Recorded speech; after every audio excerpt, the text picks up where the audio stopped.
నమస్తే, welcome to our channel. ప్రముఖ singer కల్పన suicide attempt చేసింది. మరి అసలు ఆమె సూసైడ్ అటెంప్ట్ చేయడానికి కారణం ఏంటి, ఇవన్నీ కూడా తెలుసుకునే ప్రయత్నం చేద్దాం. దీన్ని పూర్తిగా విశ్లేషించడానికి మనతో పాటుగా ఉన్నారు సీనియర్ జర్నలిస్ట్ హేమసుందర్ గారు. సార్ నమస్తే. నమస్తే అమ్మా. సార్, అసలు కల్పన గారు ఎందుకు సూసైడ్ అటెంప్ట్ చేసుకోవాల్సిన పరిస్థితి ఏర్పడింది?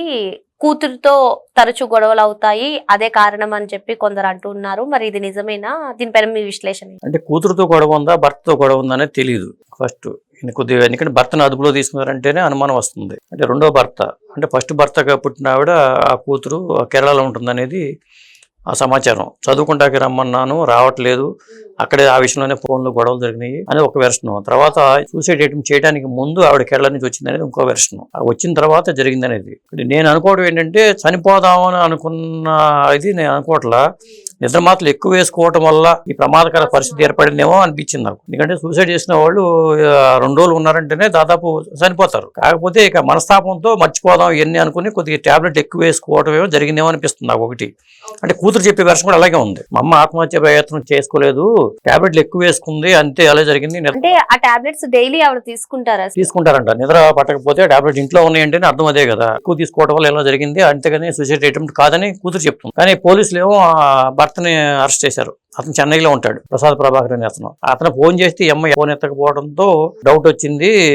వాళ్ళు వెళ్ళాకి వెళ్ళి పోలీసులు చెక్ చేశారు అని చెప్పి. అంటే నాకు డౌట్ ఏంటంటే ఒకవేళ అతనితో ఏమైనా గొడవలు ఉంటే అతను అనుమానం రాకుండా ఉండటం కోసం వర్షం పడిన తర్వాత అనుమానం వచ్చేసి మళ్ళీ వెంటనే కమిటీ వాళ్ళకి ఫోన్ చేసి ఉంటాడు, ఇట్లా వైఫ్ ఫోన్ ఎత్తట్లేదని కోపడ్డాడేమో ఫోన్లో. ఒకవేళ అంటే పోలీసులు అతను ఎందుకు అదుపులో తీసుకున్నారని డౌట్ వస్తుంది. అంటే ఇటీవల మనం చూసుకున్నట్లయితే ఇప్పుడు సినీ రంగంలోనే కానివ్వండి, బయట కూడా కానివ్వండి, చిన్న చిన్న గొడవలకు ఈ సూసైడ్ అటెంప్ట్స్ అనేవి ఎక్కువగా చూస్తున్నాం. అసలు దీనిపైన మీ అభిప్రాయం ఏంటి? బయట ఏమో నవ్వుతూ ఉంటారు అందరితో, కానీ లోపల ఉండే మదనం ఉంటుంది కదా, దాంతో మదనం పడుతూ వాళ్ళు ఎవరు చెప్పకుండానే షేర్ చేసుకోరు కూడా.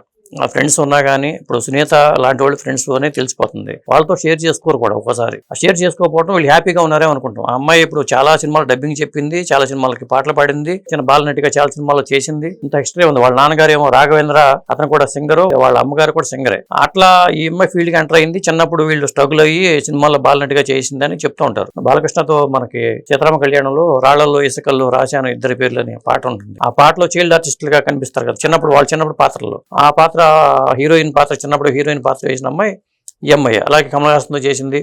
ఇలా దాదాపు ఒక 30 సినిమాల వరకు చైల్డ్ ఆర్టిస్ట్గా ఉన్నాయి. అంటే ఈ సూసైడ్లకి కారణం ఏంటంటే చాలా వరకు 1 పెళ్లిళ్ళు 2 పెళ్లిళ్ళు 3 పెళ్లి వాళ్ళు సినిమా ఫీల్డ్లో ఎక్కువ మంది కనిపిస్తారు. అంటే బయట కూడా కనిపిస్తున్నారు, కానీ ఈ పెళ్లిళ్ళ దగ్గరే వచ్చిన సమస్యలే ఎక్కువ ఉంటున్నాయి. చాలా మంది చనిపోవడానికి కారణం కూడా ఇదే. హీరోయిన్ గా కూడా సినిమాలు తీసినట్లు వార్తలు వస్తున్నాయి సార్, నిజంగానే తీసిందా? అంటే హీరోయిన్ గా చేసినట్టుగా నాకైతే తెలియదు. కాకపోతే బిగ్ బాస్ షోకి వెళ్ళింది. బిగ్ బాస్ షోలో ఫస్ట్ దీంట్లోనే బయటకు వచ్చేసింది అమ్మాయి. కాకపోతే చాలా ఈవెంట్స్ చాలా వాటిలో పాల్గొంది. అది ఇప్పుడు మనకి చాలా మంది సినిమా హీరోయిన్లు, శోభ అనే ఆర్టిస్ట్ చనిపోయింది అప్పుడు, సిల్క్ స్మిత అనుమానాస్పద మృతి, ఆత్మహత్యలుగా బయటకు వస్తూ ఉంటాయి, కానీ కొన్ని హత్యలు కూడా ఉంటాయి. సిల్క్ స్మిత హత్య అని వాళ్ళ తమ్ముడు చెప్తున్న వీడియోలు కూడా నేను చూసా. అంటే రాధాకృష్ణ అనే అతను తనకన్నా వయసులో 30 ఏళ్ళు పెద్ద వ్యక్తితో కలిసి ఉండేది ఆవిడ. అక్కడ రాధాకృష్ణ అనే వ్యక్తితో మోసపోయింది.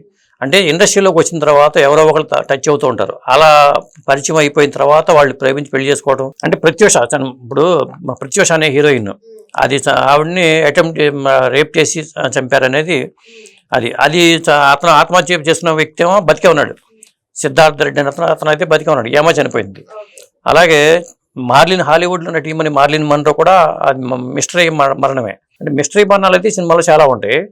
ఇక్కడ సింగర్స్ పరంగా టీవీ సీరియల్స్ నటి శ్రావణి అనే అమ్మాయి అప్పుడు చనిపోవడం కానీ, అష్టాచమ్మలో నటి సూసైడ్ చేసుకోవడం కానీ, ఇలా చాలా చూసి ఉన్నాం. కాకపోతే ఈ కల్పన కేసుని మనం వాటితో కంపేర్ చేయడానికి వీలు లేదు. ఎందుకంటే కూతురుతో ఉన్న ఇష్యూస్ వల్ల చేసింది అంటే, కూతురేమో మాకు అసలు అట్లాంటి ఇష్యూసే లేవు అని చెప్పి కూతురు చెప్తుంది. అందువల్ల కూతురు చెప్పే వెర్షన్ తప్ప ఈవి చెప్పే వెర్షన్ తప్ప అనేది అర్థం కావట్లేదు మనకి. ఇప్పుడు మా వాంగ్మూలం తీసుకున్నారు కాబట్టి వాంగ్మూలంలో చెప్పేదే నిజం అనుకోవాలి. నేను చనిపోదాం అనుకున్నాను, గతంలో కూడా నేను చనిపోదాం అనుకున్న ప్రయత్నాలు చేశానని ఒక ఇంటర్వ్యూలో చెప్పడం కూడా జరిగింది. అంటే ఇది మొదటిసారి కాదు, అంటే చాలా బాధపడుతూ ఉంది, అంతర్మతం చెందుతూ జీవితం సాధిద్దాం అనుకున్నానని గతంలో కూడా చేశానని చెప్పి ఆవిడ గతంలో ఇంటర్వ్యూలో ఉంది. కాబట్టి ఇది మొదటిసారి అనుకోవాల్సి వస్తుంది. కాకపోతే ఆవిడ వాంగ్మూలాన్ని క్రైటీరియా తీసుకుంటారు. నేను చనిపోదాం అనుకున్న వాంగ్మూలం తీసుకుంటారు. మా అమ్మ చనిపోదాం అనుకోవట్లేదు అని కూతురు చెప్పినా దానికి క్రైటీరియాకి తీసుకోరు. Okay sir. ఇప్పుడు కల్పన గారే కాదు, బయట ఎక్కడ చూసినా కూడా ఇంకొకరితో పంచుకోకపోవడం వల్ల లేదంటే కుటుంబ సభ్యులకి చెప్పుకోలేకపోవడం వల్ల చాలా చూస్తున్నాం ఈ సూసైడ్స్. దీనికి ఏం చెప్తారు సార్ అసలు మీరు? అంటే షేర్ చేసుకోరు, షేర్ చేసుకుంటే పరుగు పోతుందేమో అని అనుకుంటారు. ఎవరికైనా చెప్పామనుకో మనకి ఉన్న ఇమేజ్ కూడా పోతుంది, ఇంట్లో అన్ని షేర్ చేసుకోవడం అనేది చెప్పుకోరు కొంతమంది. ఇప్పుడు ఆ మధ్యన రోడ్డు ప్రమాదంలో పవిత్ర జయరాము చనిపోయింది. ఆ తర్వాత అతను చనిపోయి సూసైడ్ చేసుకున్నాడు, మనస్తాపంతో చనిపోయాడు అంటున్నారు. అది కూడా ఒక విధంగా చెప్పాలంటే అది కూడా ఒక మిస్టరీనే. ఇలాంటి కేసులు చాలా వరకు మిస్టరీగా ఉంటాయి. అది కూడా ఇండస్ట్రీలో ఎక్కువగా చూస్తుంది. ఇండస్ట్రీలో ఎక్కువ ఉంటాయి. ఎందుకంటే కొంతమంది తల్లిదండ్రులు ఇష్టపడకపోవటం వల్ల సినిమా ఇండస్ట్రీకి వస్తారు. ఇక్కడికి వచ్చిన తర్వాత వాళ్ళు కొత్త కొత్త పరిచయాలు అవుతూ ఉంటాయి. వాళ్ళు మనకి లిఫ్ట్ ఇస్తారనే ఉద్దేశంతో నమ్మేస్తారు. అది నమ్మి మోసపోవడంతోనే ఇవన్నీ జరుగుతూ ఉంటాయి. అది అంటే ఎప్పుడైనా సరే కల్పన అనే పేరే ఒక కల్పన. ఇప్పుడు ఈ కల్పన అనే అమ్మాయి ఆత్మహత్యాయత్నం చేసుకోవడంతో అబోధ కల్పనలు చాలా వస్తున్నాయి వీడియోల్లో. నిజాలు మనకు తెలియదు. అలాంటప్పుడు ఏం చేయాలంటే అమ్మాయి కోలుకున్న తర్వాత అసలు జరిగింది ఇది అని ఒక మీడియా ముఖంగా ఏదన్నా పెట్టి వివరణ ఇస్తే చాలా బాగుంటుంది. అంటే ఇప్పటికే తను మాట్లాడినట్టుగా స్టేట్మెంట్ తీసుకున్నట్టుగా వార్తలు వస్తున్నాయి కదా, అందులో నా కూతురు, నా పెద్ద కుమార్తె మీరు చెప్పినట్టుగానే చెప్పడం జరిగింది, చదువుకోవడానికి అక్కడే ఉంటుంది. కూతురు వెర్షన్ కూడా వచ్చింది బయటికి. గొడవ ఏం మా ఇద్దరి మధ్య గొడవలు ఏం జరగలేదు అంటే కూతురు కూడా మీడియా ముఖంగా ఇచ్చిన వీడియో నేను చూశాను. అమ్మాయి మాస్క్ పెట్టుకుని చెప్తుంది. కాబట్టి మా ఇద్దరి మధ్య గొడవ లేదని చెప్తున్నారు. కానీ అంటే ఈ కూతురుతో గొడవ అయిన తర్వాత ప్రసాద్ ప్రభాకర్ అనే ఆయన చెన్నైలో ఉండే ఆయన, ఒకవేళ ఆయన మాట్లాడి ఉంటాడు, నీకు ఆమె రానప్పుడు నువ్వు ఎందుకు ఆవిడ గొడవ పడుతున్నావు, ఆయన సీరియస్ అయ్యాడా, ఈ ఇద్దరు విషయంలో మనస్తాపం చెంది ఈవిడ ట్యాబ్లెట్ ఎక్కువ వేసుకుందా, ఇలాంటివన్నీ బయటికి రావాల్సిన అవసరం అయితే ఉంది. కాకపోతే వాళ్ళు బయటకు వచ్చేసిన తర్వాత ఏం చెప్తారంటే అసలు మేము పొరపాటున, ఇప్పుడు ఆ అమ్మాయి వాంగ్మూలం ఒక రకంగా ఉంటుంది, రేపు బయటకు వచ్చేసిన తర్వాత వాళ్ళు ఆలోచించుకుని ఏమీ లేకుండా నేను పొరపాటున ట్యాబ్లెట్లు ఎక్కువ వేసుకున్నాను, అందువల్ల కానీ నేను చనిపోవదలుచుకో ఆలోచన నాకు లేనే లేదు, అంటే కుటుంబ సమస్య రోడ్డు మీదకి రాకూడదు, బయటికి రాకూడదు అట్లా కవర్ చేసుకుని చెప్తూ ఉంటారు. కానీ ఎప్పటికైనా సరే సినిమా ఇండస్ట్రీలో వాళ్ళకి ఒక్క పెళ్ళిళ్ళు, 2 పెళ్ళిళ్ళు, 3 పెళ్ళిళ్ళు కామన్ అయిపోయినాయి ఈ రోజుల్లో. బయట వాళ్ళకు ఉన్నా కానీ అవి పెద్ద ఎవరు మాట్లాడు. సినిమా వాళ్ళ విషయంలో జరిగినప్పుడు మాత్రం ఇది భూతత్వంలో చూస్తారు, దాని సెలబ్రిటీ హోదా ఉంటుంది. కాబట్టి జనాలు కూడా విపరీతంగా వీడియోలు వైరల్ అవుతూ ఉంటాయి. ఒక చిన్న ఇష్యూ వచ్చిందంటే చాలు వాళ్ళు వీడియోలు వైరల్ చేస్తున్నారు. దానివల్ల వాళ్ళ కెరీర్ కూడా ఇబ్బందే.